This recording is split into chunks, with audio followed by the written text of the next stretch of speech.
당신이 10년간 모은 돈으로 산 집이 당신 모르게 팔렸다면 어떻게 하시겠습니까? 안녕하세요, 여러분. 오늘 제가 전해드릴 이야기는 실화를 바탕으로 각색한 내용입니다. 평생을 성실하게 살아온 노부부가 단 며칠 사이에 모든 것을 잃고 길거리에 서게 된 충격적인 사건. 하지만 이 이야기의 끝은 여러분이 예상하시는 것과는 조금 다를 수 있습니다. 오늘 영상이 도움이 되셨다면 구독과 좋아요 꼭 부탁드립니다. 여러분의 작은 관심이 더 좋은 콘텐츠를 만드는 큰 힘이 됩니다. 그럼 지금부터 시작하겠습니다. 2025년 3월 인천 송도의 한 아파트 앞 유럽 여행 10일 일정을 마치고 돌아온 김정수, 박미숙 부부는 무거운 캐리어를 끌며 익숙한 현관문 앞에 섰습니다. 결혼 35주년을 기념해 떠난 첫 해외여행이었습니다. 평생 자식들 뒷바라지하느라 제대로 된 여행 한 번 못 가본 부부에게는 그야말로 꿈 같은 시간이었죠. 여보, 그래도 집이 제일 좋네. 정수가 현관 비밀번호를 누르며 말했습니다. 하지만 익숙한 경쾌한 소리 대신 삐삐삐 오리움만 울려 퍼졌습니다. 이상하네. 분명 이 번호인데 미숙이 다시 눌러봤지만 결과는 같았습니다. 배터리가 나갔나? 관리사무소에 전화해봐야겠네. 그렇게 부부는 1층 경비실로 향했습니다. 그런데 경비원 아저씨의 표정이 심상치 않았습니다. 김정수 씨 맞으시죠? 근데 왜 여기 계세요? 네, 저희 집인데요. 비밀번호가 안 열려서요. 정수가 당연하다는 듯 말했습니다. 그 순간 경비원의 입에서 나온 말은 충격 그 자체였습니다. 아니, 댁 아드님이 집 팔고 이사 가셨잖아요. 지난주 화요일에 이사짐 다 빼고 명의 이전 서류도 다 처리하셨던데요. 새로 이사 온 분이 벌써 입주하셨어요. 그 말을 들은 미숙은 그 자리에서 다리에 힘이 풀려 주저앉았습니다. 정수는 귀를 의심했습니다. 뭐라고요? 우리 아들이 우리 허락도 없이 집을 팔았다고요? 목소리가 떨렸습니다. 네, 맞아요. 아드님이 부모님 여행 가신 사이에 급하게 처리한다고 하시더라고요. 저도 좀 이상하다 싶었는데 경비원도 난처한 표정이었습니다. 정수는 부들부들 떨리는 손으로 아들에게 전화를 걸었습니다. 하지만 현재 사용하지 않는 번호입니다라는 기계음만 되풀이될 뿐이었습니다. 며느리 번호도 마찬가지였습니다. 카카오톡을 열어봤지만 아들과 며느리 모두 탈퇴한 사용자로 표시되어 있었습니다. 이게 무슨 일이야? 이게 대체 무슨 일이야? 정수는 멍하니 핸드폰만 바라봤습니다. 35년을 살아온 집, 40년간 모은 돈으로 15년 전에 겨우 마련한 그 집이 사라졌습니다. 아니, 빼앗겼습니다. 그것도 자신들이 가장 믿었던 아들 손에. 경비원의 도움으로 부부는 새로 입주한 집주인을 만날 수 있었습니다. 40대로 보이는 남성은 난처한 표정으로 말했습니다. 정말 죄송합니다. 저도 정상적인 매매 절차를 거쳐서 샀어요. 금매로 나와서 시세보다 조금 싸긴 했지만 서류상 아무 문제 없었습니다. 우리 집안에 있던 물건들은요? 우리 짐은 다 어디 갔어요? 미숙이 떨리는 목소리로 물었습니다. 그건 전 소유주분이 다 가져가셨어요. 이삿짐 센터 불러서 전부 옮기셨더라고요. 거실 탁자 위에 이것만 남겨두고요. 남성이 건넨 건 작은 메모지 한 장이었습니다. 며느리의 필체로 적힌 글귀. 죄송해요. 너무 급해서 이렇게라도 해야 했어요. 정말 미안합니다. 그게 전부였습니다. 40년 인생의 흔적이 담긴 물건들, 아이들 어릴 적 사진 앨범, 결혼식 비디오 테이프, 미숙의 어머니 유품 정수의 아버지가 물려준 시계까지 모든 게 사라졌습니다. 남은 건 미안하다는 말뿐이었습니다. 부부는 그날 밤 근처 모텔에 짐을 풀었습니다. 아니, 짐이랄 것도 없었습니다. 여행 가방 2개가 전 재산이었으니까요. 미숙은 침대에 누워 천장만 바라봤습니다. 정수는 핸드폰을 들었다 놨다를 반복했습니다. 아들에게 전화를 걸고 싶었지만 번호는 이미 사라진 뒤였습니다. 내가 뭘 잘못한 걸까요? 미숙이 천장을 바라보며 중얼거렸습니다. 우리가 그렇게까지 못 살게 굴었나요? 아들이 우리를 이렇게까지 미워할 이유가 뭐예요? 정수는 대답할 수 없었습니다. 아들 김태준은 외아들이었습니다. 정수 부부는 태준을 위해 평생을 바쳤습니다. 좋은 대학 보내려고 과외비 벌겠다고 미숙은 식당 주방에서 설거지를 했고 정수는 택시 운전을 했습니다. 태준이 결혼할 때도 집 마련 자금으로 5천만 원을 보탰습니다. 그게 부부가 모은 저축의 거의 전부였습니다. 며느리 이지연은 처음엔 괜찮은 사람 같았습니다. 얼굴도 예쁘고 말씨도 곱고 공손했습니다. 하지만 결혼 2년 차부터 뭔가 이상했습니다. 명절에 오지 않는 건 기본이고 전화해도 받지 않았습니다. 태준도 점점 연락이 뜸해졌습니다. 엄마, 아빠, 지연이가 시댁 가는 거 좀 부담스러워해요. 그냥 우리끼리 조용히 지내고 싶대요. 태준의 말에 미숙은 가슴이 아팠지만 참았습니다. 며느리가 편애한다면, 아들이 행복하다면 그걸로 됐다고 생각했습니다. 하지만 3년 전부터는 아예 연락이 끊겼습니다. 생일에 보낸 선물도 돌려보내졌고 명절 용돈을 보내도 읽지 않음으로 표시됐습니다. 그래도 정수 부부는 기다렸습니다. 언젠가는 철들겠지, 우리 아들인데. 그렇게 믿었습니다. 모텔 침대에 누워 미숙은 눈물을 흘렸습니다. 소리 없이, 조용히 하염없이. 정수는 창밖을 바라봤습니다. 35년을 살았던 아파트의 불빛이 보였습니다. 지금 그곳엔 낯선 사람이 살고 있었습니다. 자신들의 추억이 담긴 공간에 자신들이 발 디딜 곳은 더 이상 없었습니다. 다음 날 아침, 정수는 법무사 사무실을 찾아갔습니다. 이런 경우 집을 되찾을 수 있나요? 법무사는 안타까운 표정으로 고개를 저었습니다. 명의가 아드님이었다면 법적으로는 정당한 소유자가 처분한 겁니다. 사기나 횡령으로 고소할 수도 있지만 아드님이 부모님께 위임받았다고 주장하면 증명이 어렵습니다. 그럼 우리는 어떻게 해야 하나요? 정수의 목소리가 떨렸습니다. 경찰에 신고하셔서 사기 혐의로 수사를 의뢰하시거나 민사소송을 제기하셔야 합니다. 하지만 시간이 오래 걸리고 승소하더라도 아드님께 재산이 없으면 실질적인 회복은 어려울 수 있습니다. 절망적이었습니다.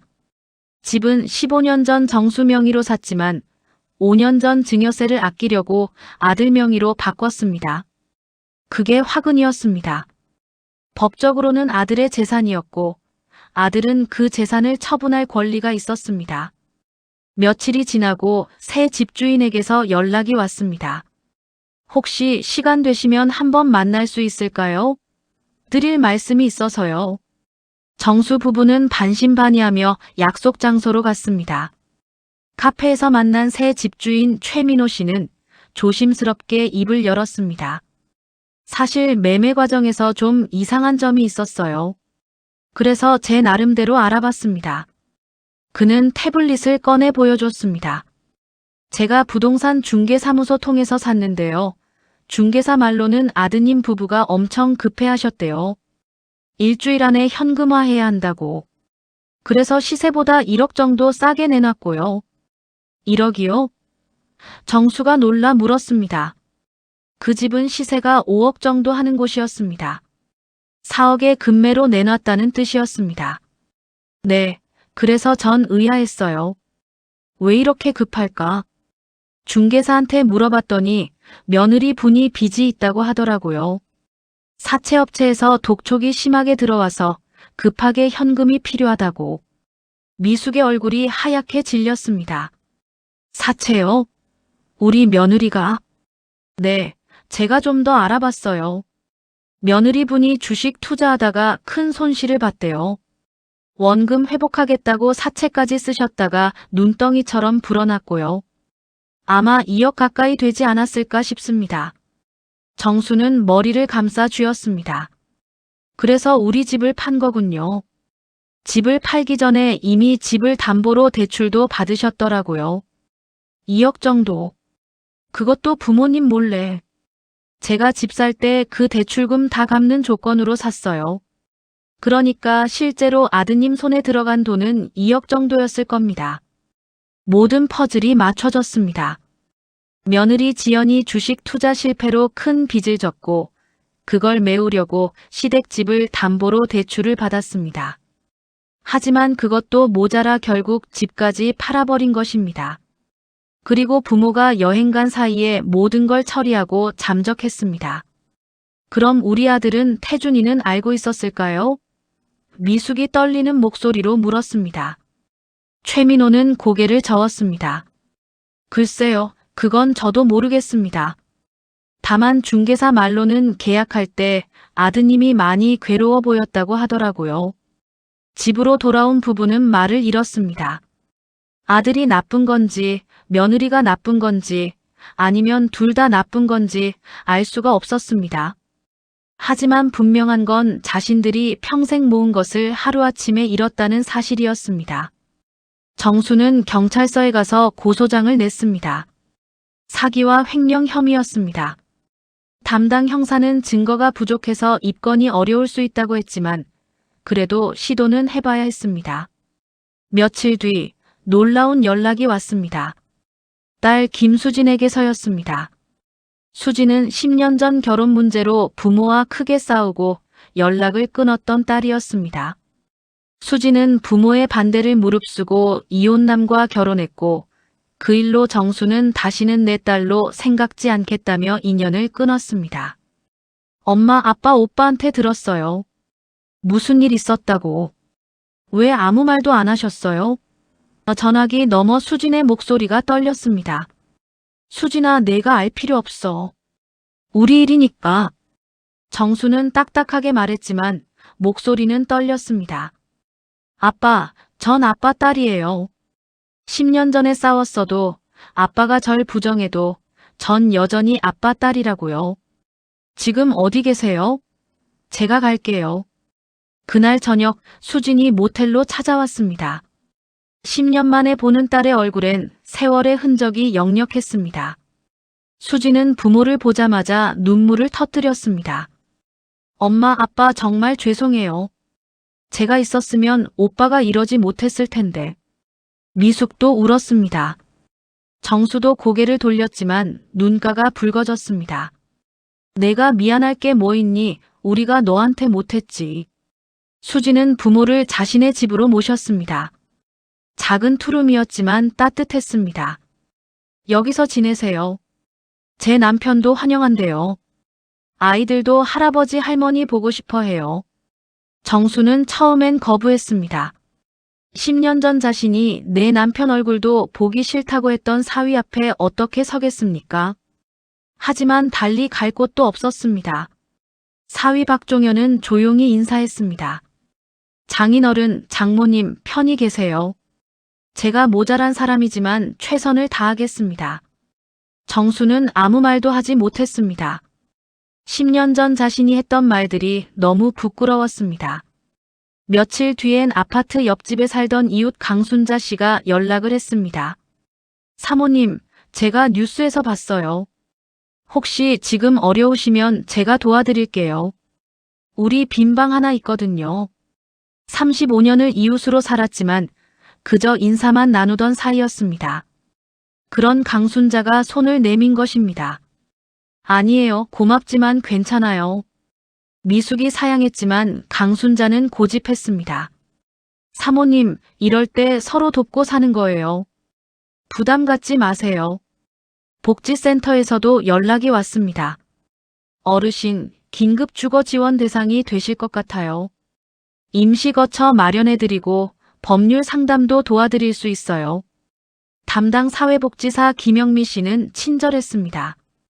저희 같은 사람도 도와주시나요? 미숙이 조심스럽게 물었습니다. 당연하죠.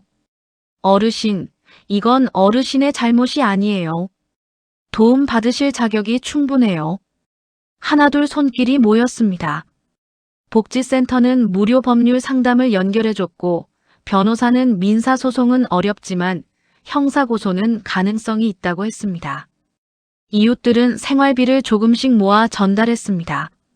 수지는 매일 부모를 챙겼습니다. 엄마, 이제 좀 어때요? 밥은 잘 드셨어요? 수진의 따뜻한 목소리에 미숙은 눈물이 났습니다. 수진아, 엄마가 미안해. 그때 내 결혼 축하해주지 못해서. 엄마, 다 지난 일이에요. 저도 젊어서 철없었어요. 이제 우리 다시 시작해요. 한 달이 지났습니다. 정수는 복지센터의 도움으로 노인 일자리 프로그램에 참여하게 됐습니다. 아파트 단지 경비 보조일이었습니다. 많은 돈은 아니었지만 하루하루가 의미 있었습니다. 미숙은 복지관에서 운영하는 바리스타 교육을 받았습니다. 65세에 새로운 걸 배운다는 게 쉽지 않았지만 배우는 재미가 있었습니다. 어느 날 저녁 수진의 집 거실에서 가족이 모여 저녁을 먹었습니다. 손자 손녀가 할아버지, 할머니 부르며 웃었습니다. 사위 종현은 조용히 술을 따랐습니다. 장인어른 한잔 하시죠. 정수는 잔을 받았습니다. 종현 씨 아니 종현아. 그동안 정말 미안했다. 아버지가 잘못했어. 아닙니다, 아버님. 다 이해합니다. 종현의 눈시울이 붉어졌습니다. 그날 밤 정수와 미숙은 작은 방에 누워 이야기를 나눴습니다. 여보, 그래도 우리 참 복이 많은 것 같아. 미숙이 말했습니다. 복이라니, 집도 잃었는데. 정수가 씁쓸하게 웃었습니다. 집은 잃었지만 딸을 되찾았잖아. 10년 동안 못 본 우리 딸을. 그리고 이렇게 많은 사람들이 도와주고. 정수는 천장을 바라봤습니다. 미숙의 말이 맞았습니다. 모든 걸 잃은 줄 알았는데 정작 중요한 걸 되찾았습니다. 2달째 되던 날 최민호에게서 또 연락이 왔습니다. 혹시 시간 되시면 제 사무실로 오실 수 있을까요? 정수 부부는 궁금한 마음에 찾아갔습니다. 최민호는 진지한 표정으로 서류를 꺼냈습니다. 사실 지난 2달 동안 고민을 많이 했어요. 제가 산 집이 어르신들 평생의 집이었잖아요. 40년을 모아서 장만한. 그건 뭐 어쩔 수 없는 일이죠. 법적으론 문제없는 거래였으니까요. 정수가 담담히 말했습니다. 아니에요. 저는 양심상 편치 않았어요. 그래서 결정했습니다. 최민호가 서류를 내밀었습니다. 이 집을 다시 돌려드리려고 해요. 네. 그게 무슨 미숙이 놀라 물었습니다. 제가 집을 재매매할 겁니다. 제 손해를 보더라도요. 정확히는 제가 샀던 가격인 4억에 어르신들께 다시 파는 거예요. 어르신들이 당장 돈이 없으시니까 분할 상환 조건으로요. 하지만 우리가 어떻게 4억을 정수는 믿을 수 없다는 표정이었습니다. 복지센터랑 법률구조공단에서 저한테 연락이 왔어요. 어르신들 상황을 설명하면서 혹시 집을 재매매할 의향이 있냐고. 처음엔 저도 거절하려 했죠. 사업상 손해니까요. 하지만 생각해봤어요. 제 부모님이 이런 일 당했으면 어땠을까. 최민호는 계속 말을 이었습니다. 제가 알아보니까 어르신들 아드님 명의로 된 다른 재산도 있더라고요. 경찰 수사 진행되면 그 재산 가압류할 수 있대요. 그럼 일부라도 회수 가능하고요. 그걸로 조금씩 갚으시면 돼요. 정수는 손이 떨렸습니다.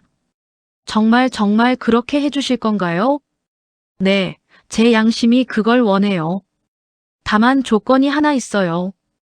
최민호가 미소를 지었습니다. 이 집에서 행복하게 사세요. 그게 제 조건입니다. 그날 기적 같은 일이 일어났습니다. 법률구조공단과 복지센터 그리고 최민호의 선의가 만나 불가능해 보였던 일이 가능해진 것입니다. 물론 앞으로 갚아야 할 빚이 있었지만 최소한 집은 되찾을 수 있었습니다. 한 달 뒤 정수와 미숙 부부는 다시 자신들의 집 현관 앞에 섰습니다. 새로운 비밀번호를 눌렀습니다. 딸랑, 익숙한 경쾌한 소리와 함께 문이 열렸습니다. 집은 텅 비어 있었습니다. 가구도 살림도 추억도 모두 사라진 빈 공간. 하지만 이상하게도 마음은 편했습니다. 여보, 우리 다시 시작하는 거야. 미숙이 정수의 손을 잡았습니다. 그래, 다시 시작이야. 이번엔 우리 둘이서. 정수도 미소를 지었습니다. 그날 저녁 수진 가족이 집들이 선물을 들고 찾아왔습니다.